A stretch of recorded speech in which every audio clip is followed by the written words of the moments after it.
غير المغضوب عليهم ولا الضالين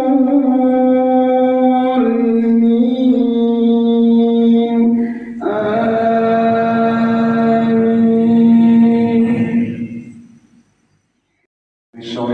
اللهم أنت السلام ومنك السلام وإليك نعود السلام فإن ربنا بالسلام وإلى الجنة دار السلام تبارك ربنا وتعالى يا ذا الجلال والإكرام. أعوذ بالله من الشيطان الرجيم. سيدنا وحبيبنا وشفينا ومولانا محمد صلى الله عليه وسلم أجمعين. قال الله تعالى: سبحانك لا علم لنا إلا ما علمتنا إنك أنت العليم الحكيم. رب اشرح لي صدري ويسر لي أمري واحلل عقدة من لساني يفقهوا قولي. أما بعد. Hadirin hadirat Bapak Ibu jamaah Masjid Darussalam, berkhusus jamaah sholat subuh. Alhamdulillah wa syukurillah kita diberi kemampuan untuk istiqomah dalam melaksanakan amaliyah ibadah ini. InsyaAllah dengan keistiqomahan ini kita akan benar-benar menjadi orang-orang yang muttaqin, orang yang senantiasa bertakwa kepada Allah Subhanahu wa Ta'ala. Dan jaminan orang-orang yang bertakwa itu insyaallah akan dimasukkan ke dalam surga. Sebagaimana Allah berfirman: "Wasyari'u ila maghfiratin min rabbikum wa jannatin 'arduha as-samawati wal 'ardu u'iddat lil muttaqin." Alhamdulillah, mudah-mudahan keistiqomahan ini sampai pada akhir hayat kita, dan insyaallah akhir hayat kita husnul khatimah. Amin ya rabbal alamin. Para jemaah sekalian, memang belakangan ini acara kuliah subuh belum kembali terjadwal dengan baik karena waktu itu ya keadaan kas kita minus, ya, masih minus, sehingga pengeluaran yang berkaitan dengan pembinaan atau taklim kita kurangi supaya keadaan kas kita bisa minusnya bisa berkurang, sehingga pengisi acara jadwal kuliah subuh kita tidak terjadwal dengan baik, khususnya ustaz-ustaz dari luar. Namun alhamdulillah minggu ini ada yang bersedekah sebanyak 50 juta untuk Masjid Babus Salam, sehingga hutang-hutang di material toko sinar bangunan sudah dilunasi, dan ada hutang pihak ketiga juga insyaallah akan segera dilunasi. Tinggal hutang sama pihak K yang belum bisa lunas 100%. Masih ada hutang sekitar 17 juta, maka minusnya 17 juta. Dan 3 bulan ke belakang nyaris vakum dalam sisi kegiatan bangunan, walaupun TPA juga belum selesai, pagar dan halaman juga masih seperti itu. InsyaAllah kita meyakini bahwa Allah akan berikan pertolongan kepada Masjid Babus Salam untuk lebih indah, lebih megah dan nyaman untuk kita tempati sebagai sarana ibadah, sarana sujud kepada Allah Subhanahu wa Ta'ala. Kemudian yang tadinya bulan Desember ini dilakukan khidmatan massal, terus tabligh akbar, karena kebetulan saya pun di Jakarta dan saya sudah koordinasi dengan urus yang di sini, tapi masih belum komplit gitu ya, belum komplek, nggak lengkap dari sisi kepengurusan. Insya Allah tahun 2023 satu sisi lanjutan bangunan TPA akan kita lakukan secara pelan dan pasti, karena TPA ini sarana mendidik anak-anak kita.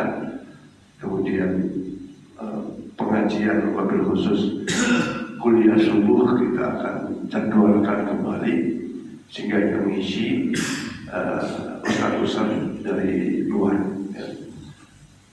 Nah, namun sebelumnya ada nggak kira-kira bapak-bapak, ibu-ibu yang berpendapat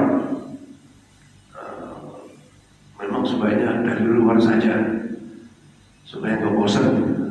Kalau saya kan pasti bosan, apalagi saya cuma begitu-begitu aja. Ya, kira-kira gimana Bu? Supaya memang dari luar saja atau mungkin bagaimana? Ya, ada komentar silakan Bapak-bapak sekalian. Kalau komentarnya sekarang pun belum boleh. Benar mik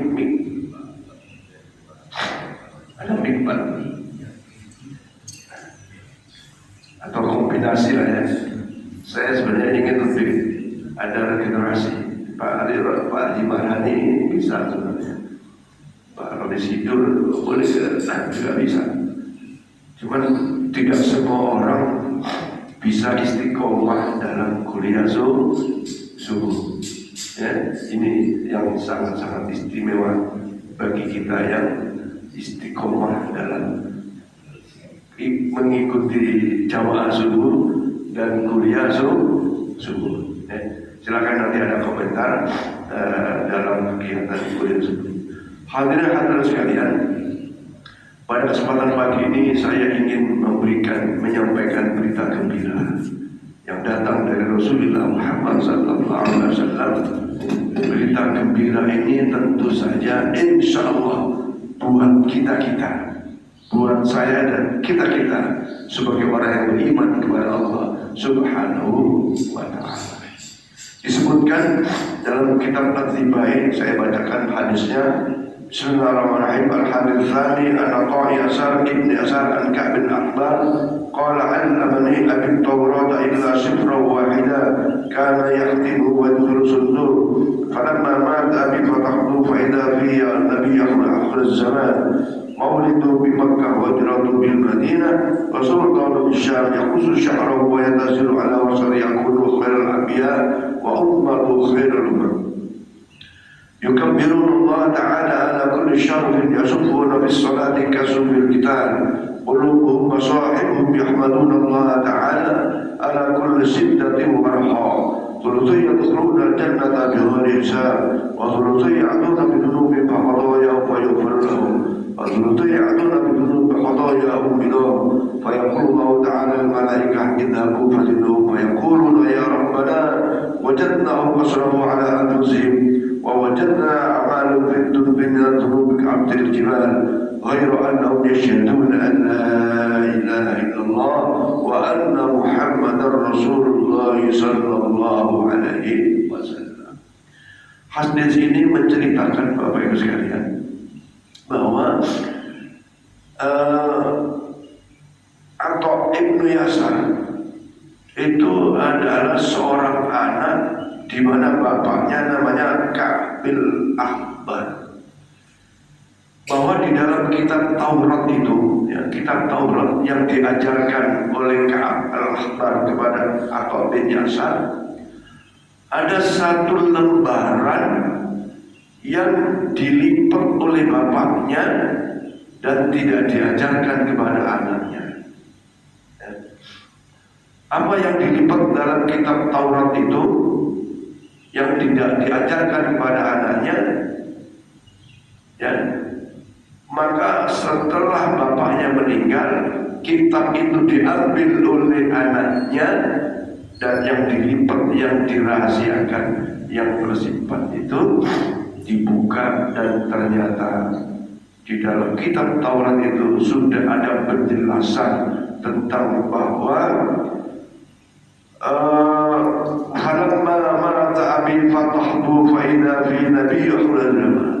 ternyata setelah bapaknya mati, kitab Taurat dibuka, di situ ada berita. Apa beritanya? Yaitu faida fi nabi yakhruju akhir zaman. Ternyata nanti itu ada Nabi akhir zaman, mauliduhu di Makkah, lahirnya di kota Mekah, wa hijratuhu bil Madinah, hijrahnya di Madinah, wasultanu bisa kekuasaannya sampai ke negeri Islam ila akhir hadis. Di situ di dalam kitab Taurat sudah dijelaskan bahwa akan lahir Nabi akhir zaman, yaitu Muhammad sallallahu alaihi wasallam, dan seterusnya. Nah, yang menjadi kegembiraan bagi kita umat Muhammad sallallahu alaihi wasallam disebutkan, ya, qulubuhum masahibuhum yahmaduna Allah ta'ala ala kulli syiddatin wa rahmah. Umat Nabi Muhammad itu, atau hati-hati umat Nabi Muhammad itu terjadi satu kebimbangan antara tergolong sebagai ahli surga atau ahli neraka. Apalagi di akhir zaman ini, Ibu, ya, Bapak Ibu, bahwa betapa banyak orang gampang tergoda dengan kesibukannya tak sholat, dengan capeknya, dengan macam-macam keadaan tak puasa, dengan pengaruh harta yang begitu, ada kewajiban haji tidak haji, ada kewajiban sedekah walaupun uang banyaknya tidak sedekah. Waroh dalam keadaan kira-kira gimana ya, dan di situ juga disebutkan syiddatul amal, begitu kuat, begitu keras kekhawatiran itu, sampai-sampai kita dengar tuh orang, udahlah ada apa-apa masuk neraka, enak kok, banyak kawannya, ya kan? Banyak kawannya, sehingga diumbar kemaksiatan demi kemaksiatan itu. Tidak apa-apa kalau masuk neraka. Masya Allah, na'udzubillah, tsumma na'udzubillah. Neraka itu begitu keras, begitu ibarat panas, begitu dahsyat panasnya. Padahal Allah Subhanahu wa Ta'ala itu, ya, sesungguhnya Maha Rahman, Maha Rahim, Maha Pengampun, Maha dari segala yang maha. Andaikan kesalahan kita, kemaksiatan kita bertumpuk-tumpuk, yaghfiru liman yasha wa yu'adzibu man yasha. Kalau Allah berkehendak mengampuni dosa siapapun, sebesar apapun dosa itu, ya mudah bagi Allah untuk mengampuni. Yang penting kita ada rojak, ada harapan untuk mengampunan Allah Subhanahu wa Ta'ala. Karena ampunan Allah itu jauh lebih besar daripada dosa-dosa seorang hamba. Maka di sini disebutkan umat Muhammad sallallahu alaihi wasallam itu dzurriyyatun khuludal jannata bighairi hisab. Akan dimasuk, sepertiga golongan umat Muhammad itu akan dimasukkan surganya Allah Subhanahu wa Ta'ala tanpa proses hisab, tanpa proses pemeriksaan, timbangan, dan langsung begitu meninggal dia sudah mengalami kenikmatan surga. Nah, siapa orang-orang yang sepertiga golongan umat Muhammad yang langsung masuk surga tanpa dihisab? Ulaika, mereka itu adalah al-anbiya, as-siddiqin, was-syuhada, was-shalihin. Di antara hamba-hamba Allah yang masuk surga tanpa dihisab, pertama para nabi, ya, al-anbiya, as-siddiqin. As-siddiqin itu dijelaskan di antaranya adalah para sahabat Rasulullah Muhammad sallallahu alaihi wasallam. Maka ada 10 sahabat itu sudah dinas oleh Quran, oleh Rasulullah masuk surga, termasuk Siti Fatimah, ya, dan para sahabat-sahabat yang lain. Kemudian siapa lagi? Wasyuhada, orang-orang yang mati syahid. Ibu ke pasar niat untuk belanja melayani suami, ketabrak sepeda meninggal. Insya Allah syahid. Bapak-bapak pergi kerja ke kantor kah, ke sawah kah, ke kerja, niatnya kerja cari nafkah, ternyata di jalan meninggal. Insya Allah syahid. Ibu-ibu yang berjuang dengan tenaganya, jiwa raganya, melahirkan seorang anak, terus meninggal, insya Allah syahid. Nah kalau kelompok itu, ya, insya Allah langsung masuk surga. Termasuk sebagian ulama menjelaskan tentang wafatnya seorang yang sakit perut. Ada nggak dengar itu ya? Meninggal karena sakit perut, insya Allah meninggalnya meninggal karena wabah, ya, termasuk beberapa waktu lalu wabah corona, ya, itu bukan celah, bukan aib, ya. Insya Allah tergarung orang-orang yang mati syahid dan mereka masuk surga tanpa dihisab. Ya, apalagi orang-orang yang berjuang, yang memang waktu itu sabilillah dalam berperang bersama Rasulullah, dalam perang Uhud, perang Badar, perang Khandaq, perang Hunain dan seterusnya. Mereka langsung berada di dalam surganya Allah Subhanahu wa Ta'ala. Nah, berada di dalam surga itu tentu saja satu kenikmatan, kebahagiaan yang tiada tara, ya. Bahkan disebutnya surga itu yaitu ayat yang saya baca tadi,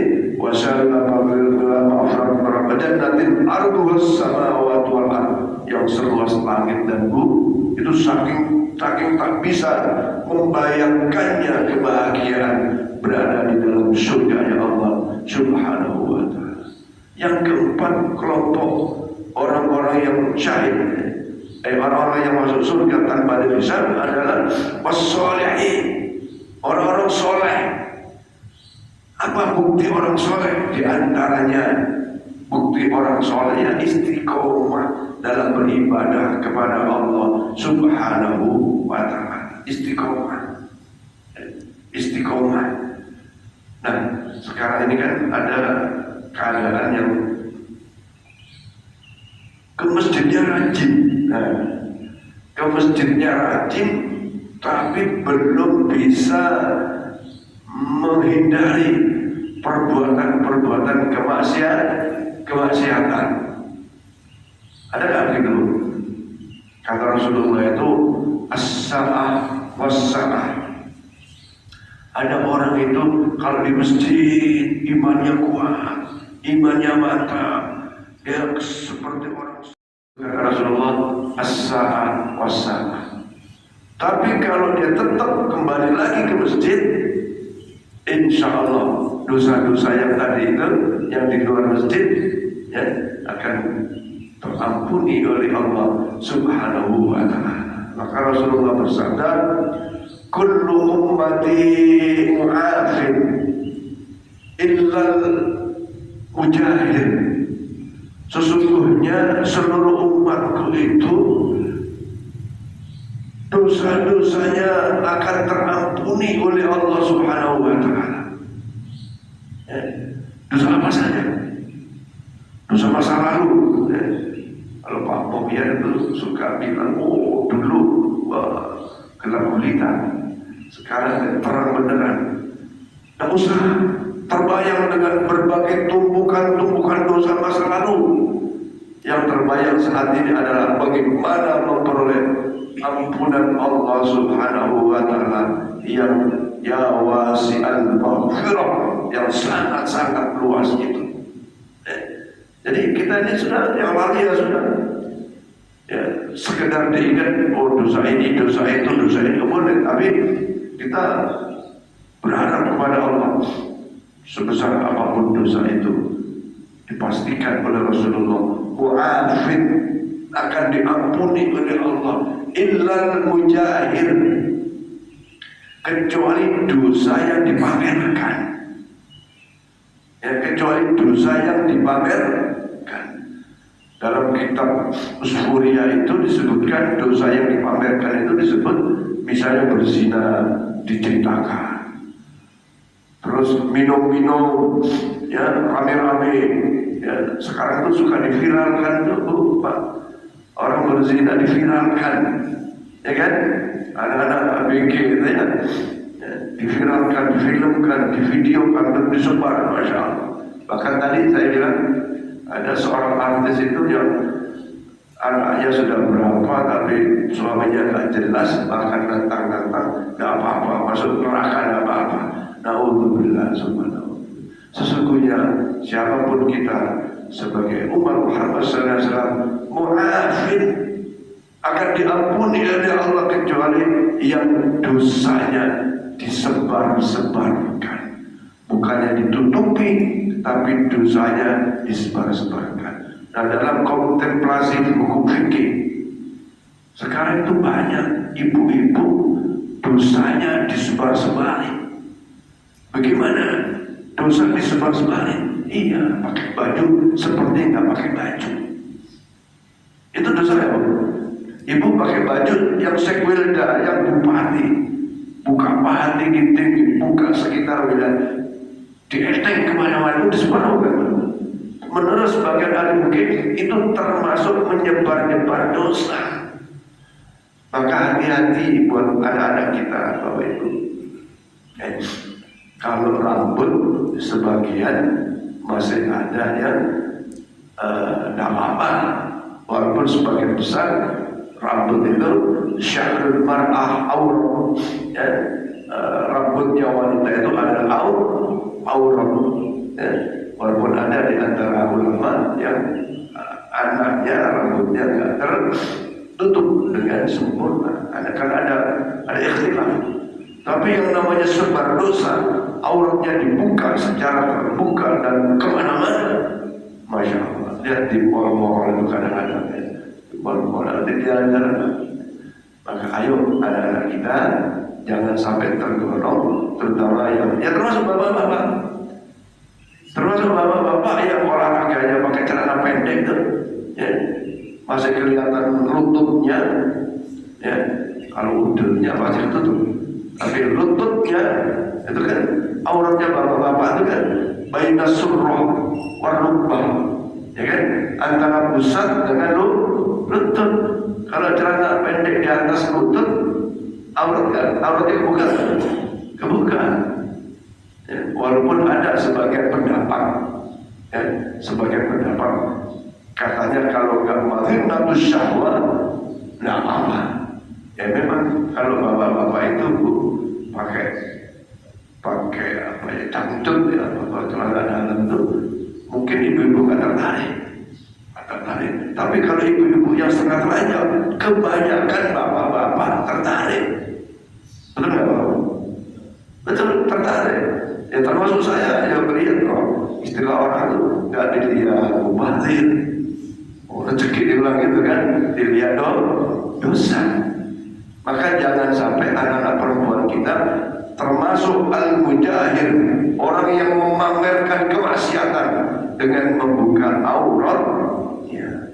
Nah, kesimpulannya Bapak Ibu sekalian, insya Allah orang-orang istiqomah apalagi salat subuhnya termasuk orang-orang yang soleh, dengan tergolong orang soleh itu insya Allah akan masuk surga bighairi hisab, tanpa dihisab oleh Allah Subhanahu wa ta'ala. Begitu meninggal ya langsung disambut oleh bidadari.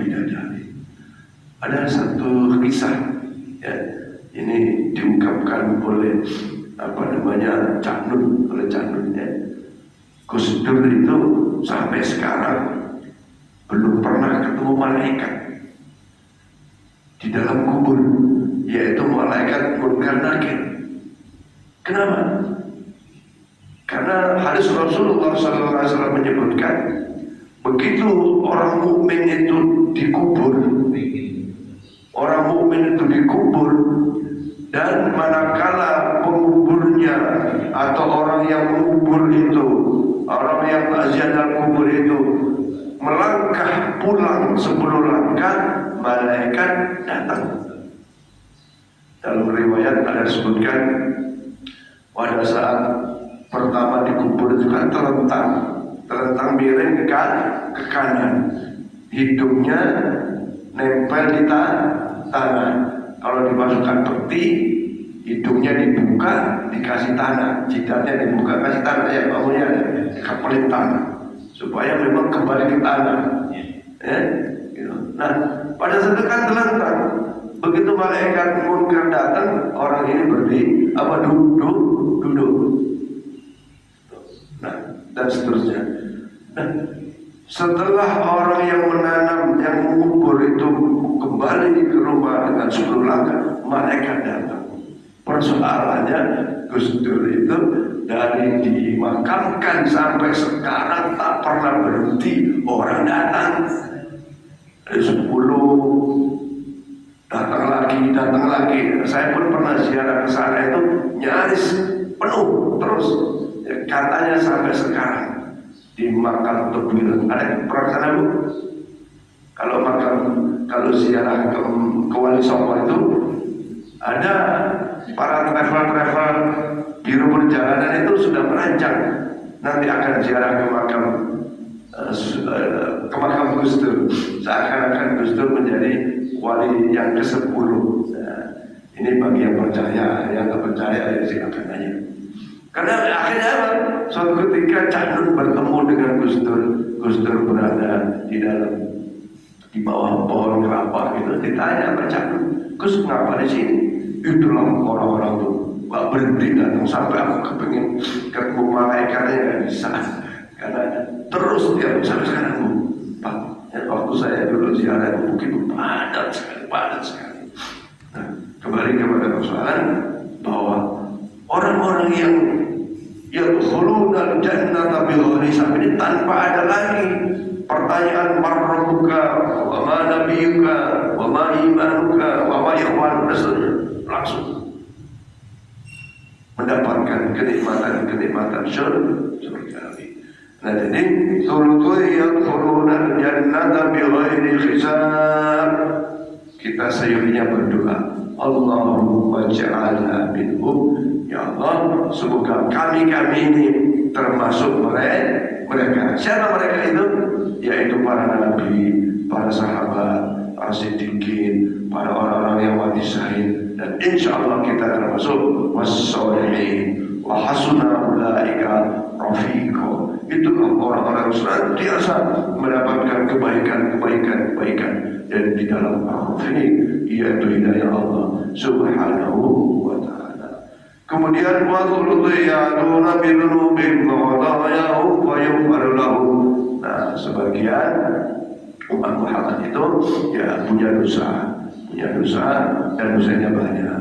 Tapi barokah sholatnya, barokah zikirnya, barokah silaturahminya, barokah daripada sedekah-sedekahnya dan lain-lain amal-amal kebaikannya, maka fayughfar lahum. Sebagian ulama mengatakan, atau bahkan Gus Bah itu pernah menyampaikan, kita kalau istighfar itu tidak usah serius-serius. Kenapa? Karena Rasulullah Sallallahu Alaihi Wasallam itu telah serius. Sebelum umatnya punya dosa, Rasulullah telah memohonkan ampun kepada Allah Subhanahu wa Ta'ala atas dosa-dosa umatnya. Yang kemarin khutbah Jumat disampaikan oleh sang khatib bahwa Rasulullah 3 malam bersujud kepada Allah supaya umatnya tidak berada di neraka jahanam. Saking cintanya Rasulullah kepada kita umatnya, 3 hari 3 malam Rasulullah bersujud mohon kepada Allah supaya umatnya tidak berada di dalam neraka jahanam. Di hadis lain disebutkan, kullu ummati yadkhuluna jannah. Setiap umatku dipastikan masuk surga ya Allah Subhanahu wa ta'ala, illa man aba wa man ya'ba ya Rasulullah. Ya, siapa yang masuk surga? Man ata'ani dakhala jannah wa man asani faqad aba. Maka saya dan kita yang Muslim, yang mukmin, yang ahli masjid ini, insya Allah, sekali lagi, walaupun ada dosa sebesar apapun dosa kita, kalau istiqomah dalam sholatnya, apalagi berjamaah, kalau istiqomah dalam zikir-zikirnya, zikir ba'da sholat dan zikir-zikir yang lain, apalagi bapak ibu punya wirid-wirid tertentu, ya, maka insya Allah dosa apapun akan diampuni oleh Allah Subhanahu wa ta'ala. Nah, yang penting jangan kita membuat dosa lagi. Nah, ini yang susah. Ya, ini agak berat. Kadang-kadang itu dosa memang tak terasa. Ya, kalau sendirian masih bisa menjaga dosa-dosa hibah dan seterusnya. Tapi kalau sudah 4, 2, 3 orang itu tak terasa. Kadang-kadang itu tak terasa dosa-dosa kita. Termasuk tadi dosa olahraga bagi bapak-bapak yang pakai celana pendek itu tak terasa. Ya. Mudah-mudahan sekali lagi apapun dosa kita mendapatkan ampunan Allah Subhanahu. Kemudian yang terakhir, ya, wa tulqiyaduna bidunubil baghdayahum baghdayahum. Ada yang dosanya dosa sangat besar, sebelum wafatnya belum pernah istighfar, belum pernah ke masjid, ya, tapi Islam. Sekali lagi Islam, tidak pernah sedekah, tidak pernah puasa, tidak pernah ke masjid, tidak pernah macam-macam. Maka ada dialog Bapak Ibu, ya, dialog seorang pakar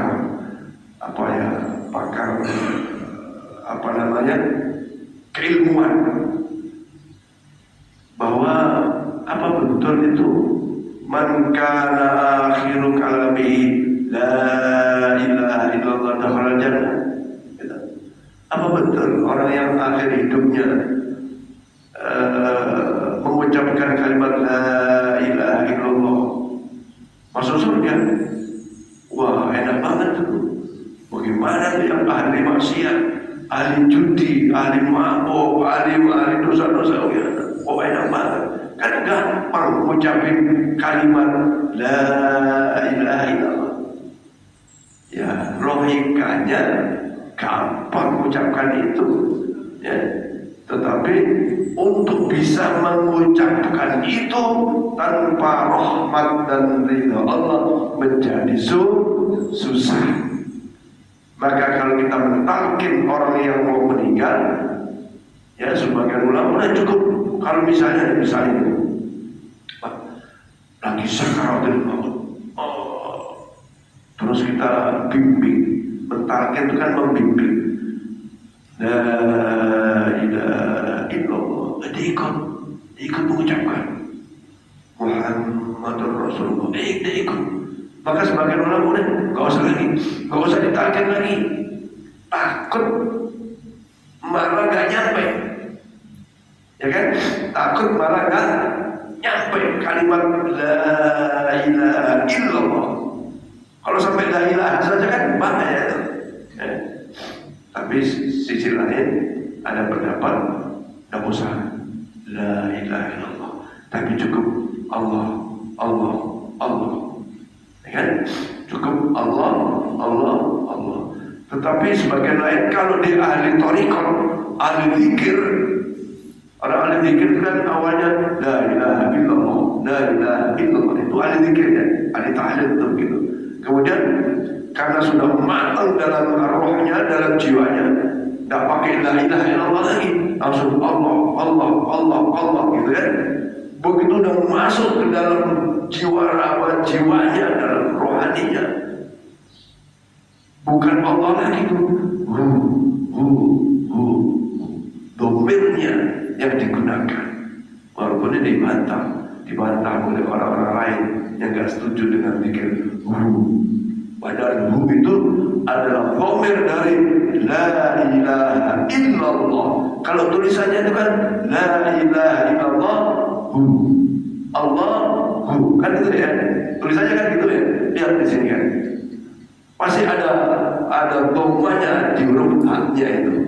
La ilaha illallah atau Allahu. Allahu Akbar, Allahu Akbar, Allahu. Nah, bagi orang yang sudah dalam pengamalan tauhidnya, itu membaca dhamir saja sudah boleh. Tapi bagi kita yang tidak paham ya, wah ini siapa ini? Dhamirnya ke siapa? Hunya itu kembali ke siapa? Tapi ahli tariqat, ahli hu kembalinya kepada Allah Subhanahu wa Ta'ala, atau lengkapnya kepada la ilaha illallah. Begitu. Jadi sepertiga golongan umat Muhammad itu akan masuk surga walau sepertiga punya dosa besar, tapi ghairu annahum yashhaduna an la ilaha illallah wa ashhadu anna Muhammadar Rasulullah.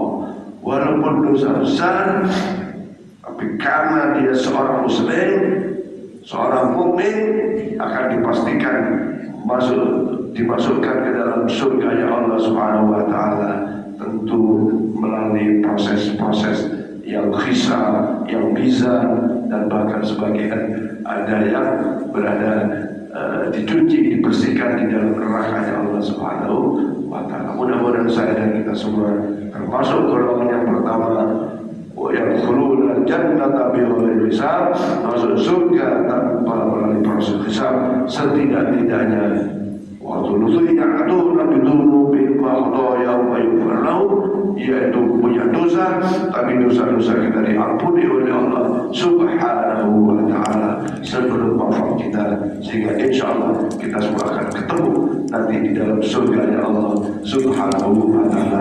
Amin ya rabbal alamin. Saya kira ini saja para jemaah sekalian yang saya sampaikan.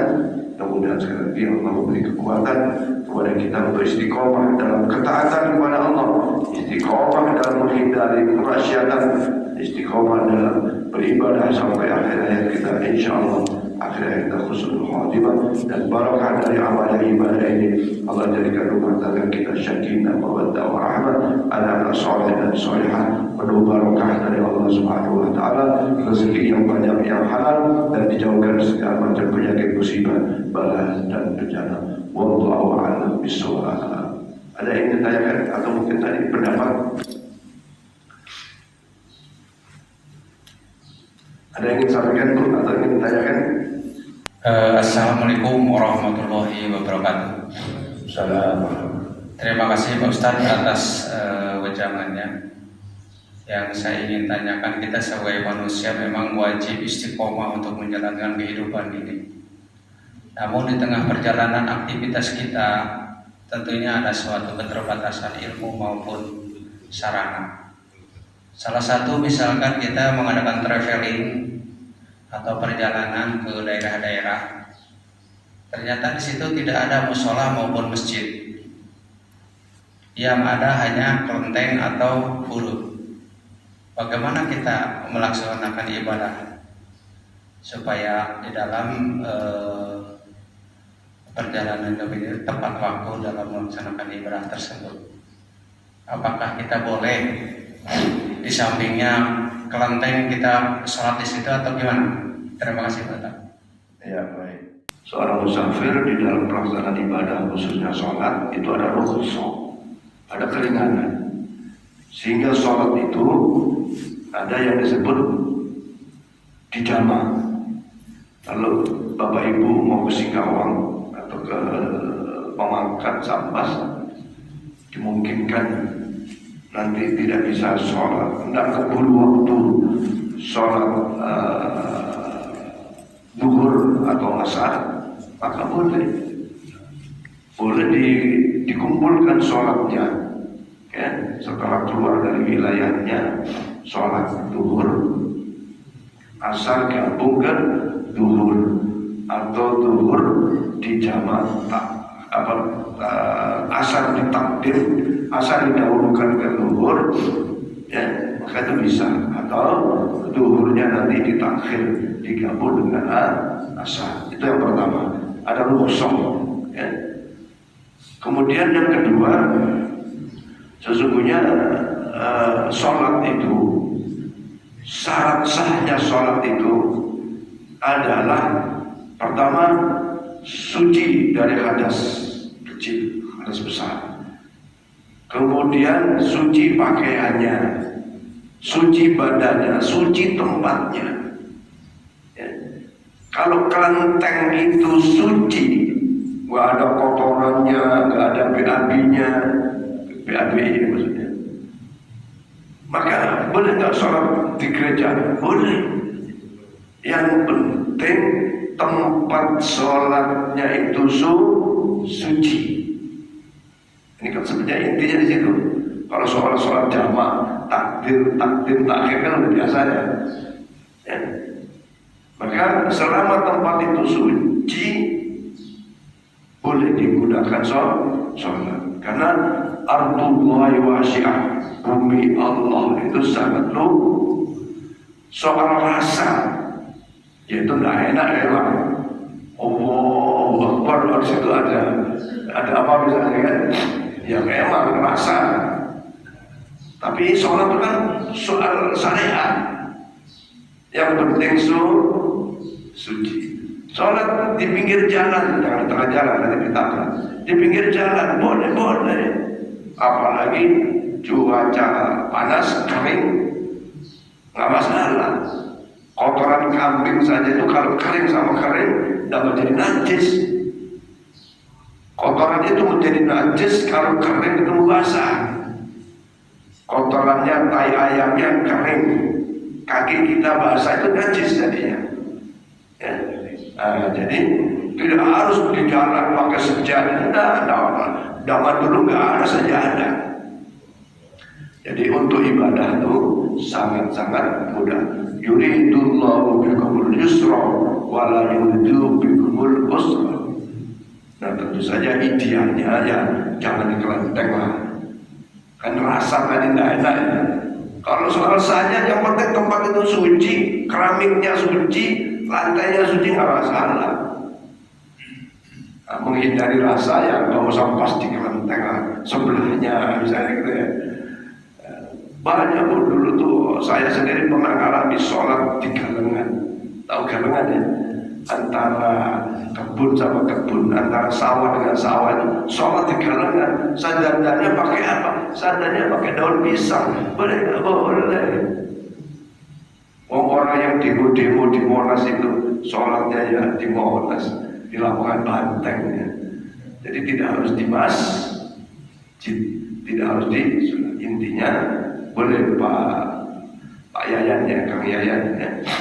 Dan di sisi lain sholat itu ada juga sholat bihurmatil waktu boleh ya. Kalau saat ini insya Allah tidak ada alasan untuk tidak sholat, yang penting mau sholat. Sebagai orang soleh di dalam bagaimanapun keadaan tetap bisa sholat. Saya kira gitu Pak Yayan ya. Ya, menyumbur berkah dan istiqomah dalam beribadah, dan yakinlah insya Allah sebesar apapun dosa kita, dengan barokah kita ibadah istiqomah ini akan diampuni oleh Allah Subhanahu wa taala, dan akhir hayat kita husnul khatimah. Kemudian yang kedua, mari kita jaga keluarga kita, jaga anak-anak kita, mudah-mudahan selalu di dalam syariat Allah dan Rasulullah Muhammad sallallahu alaihi wasallam. Al-Fatihah. A'udzu billahi minasyaitonir rajim. Alhamdulillahirabbil alamin. Iyyaka na'budu wa iyyaka nasta'in. Shiratal ladzina an'amta 'alaihim ghairil maghdubi 'alaihim. Sebelum istilah doa saya sampaikan, alhamdulillah konsumsi pagi ini ada yang nyumbang dari jamaah kita. Apa? Pak Rani ya, Pak Rani mana orang yang tadinya? Ya, kalau yang mau nyumbang silakan, ya silakan. Kalau tidak ya tidak apa-apa. Nanti kita sumbangan ibu melalui kotak uang kita manfaatkan. Bismillahirrahmanirrahim. Alhamdulillah wassalatu wassalamu ala sayyidina Muhammad abdika wa nabiyika wa rasulika nabiyil ummi wa ala alihi wasallam. Allahumma ighfir lana dhunubana wa li walidayna warhamhum kama rabbawna shaghira. Allahumma rabbana zidna 'ilman nafi'an wa 'amalan salihan mutaqabbalan wa rizqan wasi'an mubarakan halalan thayyiban. Allahumma yassir umurana wa umur dunya wal akhirah. Allahumma yassir umurana wa arhamna fi qulubina wa zadina ma'as salam والعافية. حسن مقاصدنا واقض جميع حاجاتنا في هذا الجمع كله واقض جميع حاجاتنا جمع مسجد الرسول كله واقض جميع حاجاتنا برحمتك يا ارحم الراحمين. ربنا هب لنا من ازواجنا وذرياتنا قرة اعين واجعلنا للمتقين اماما. ربنا اتنا في الدنيا حسنة وفي الاخرة حسنة وقنا عذاب النار وادخلنا جنة مع الابرار يا عزيز يا غفار. صلى الله على سيدنا محمد وعلى اله وصحبه وسلم. سبحان ربك رب العزة عما يصفون وسلام على المرسلين والحمد لله رب العالمين. صلى الله عليه